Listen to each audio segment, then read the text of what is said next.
राजस्थान आजमेर जिलार पुष्कर रे रही बैद्यनाथ मंदिर। धार्मिक विश्वास और प्राकृतिक सौंदर्यर एक अद्भुत संगम स्थल यह स्थान। ए प्राचीन मंदिर भगवान शिव को समर्पित एवं पवित्र पुष्कर सहर को आसुथिबा भक्त मानक पई एक विश्वास एक प्रमुख केंद्र भाव में विवेचना करा जाए। स्थानीय लोकों सहित सारा देशरू भक्त माने एठारे भगवान भोलेनाथक दर्शन करी जीवन को धन्य मन करती।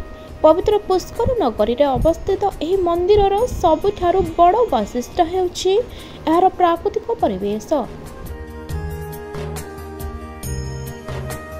सबुज पर्वत मध्य अवस्थित यह मंदिर प्रत्येक ऋतु सुंदर देखा जाए, किंतु वर्षा ऋतु यार सौंदर्य आहरी वृद्धि पाए। चारि पाखर पहाड़ू प्रवाहित जलप्रपात दृश्य आश्चर्यजनक देखा जाए। प्रकृतिर कूल अवस्थित यह स्थान भक्त मानक मनोरम प्राकृतिक दृश्य सहित आध्यात्मिक शांति प्रदान करिथाए।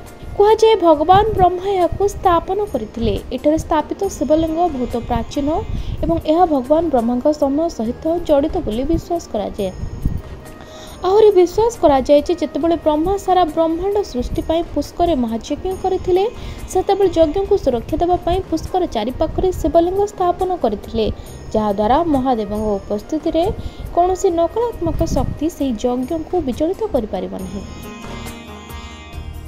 प्राचीन शिवलिंग मध्यरु गोटी हेउछि बैद्यनाथ मंदिर शिवलिंग, जहाँ आज भक्तों विश्वास केन्द्र रही।